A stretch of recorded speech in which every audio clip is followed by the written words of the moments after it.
2 tablespoon तेल टाकून घेतला, छोटा चम्मच जिरे टाकले,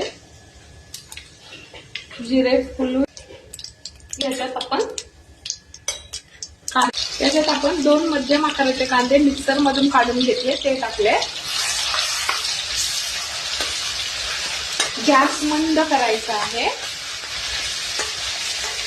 कांदा थोडा लालसर भाजला, लालसर परतून झाला आहे। यात आपण 2 टोमॅटो आणि कोथिंबीर थोडीशी त्याची पेस्ट करून घेतली आहे ते टाकायचं आहे। ही पेस्ट सुद्धा तेल सुटेपर्यंत परतून घ्यायची आहे। 3 मिनिटं आपण झाकण लावून ठेवूयात। हे 12 ते 15 काजूची पेस्ट आहे, ही आता आपण टाकणार आहोत।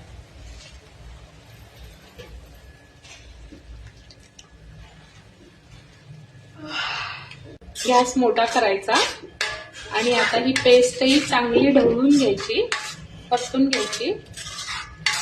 तेल सुटेपर्यंत आता याला आपण झाकण ठेवूया, साधारण 2 ते 3 मिनिट। आता बऱ्यापैकी याला तेल सुटलेलं आहे, तुम्ही बघू शकता। आता आपण ह्याच्यात सुके मसाले घालून घेऊया। अर्धा टीस्पून हळद, 2 टीस्पून लाल तिखट, 1 टीस्पून काश्मीरी लाल,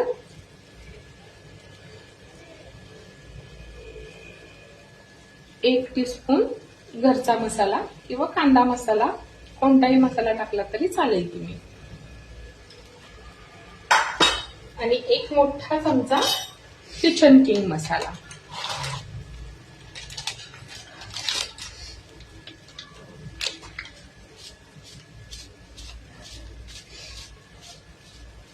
साधारणतः हा 1 मोठा टेबलस्पून किचन किंग मसाला आहे।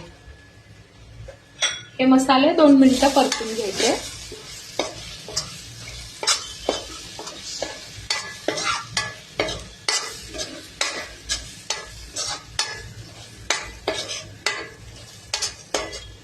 शिजण्यासाठी आपण एक अर्धा ग्लास किंवा पाऊण ग्लास, ह्याच्यातही अर्ध पाणी टाकणार आहोत।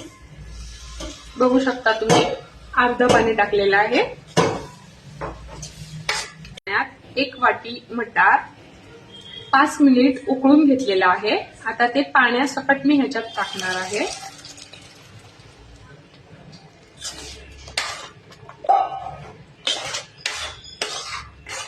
गॅस मोठा करून घ्यायचा।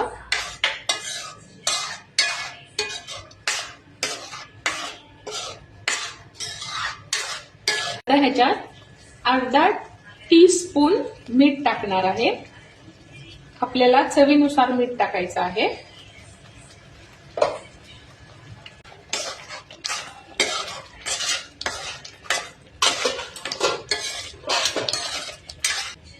गॅस लो फ्लेमवर ठेवायचा आणि 5 मिनिटं थोडंसं उकळून द्यायचं।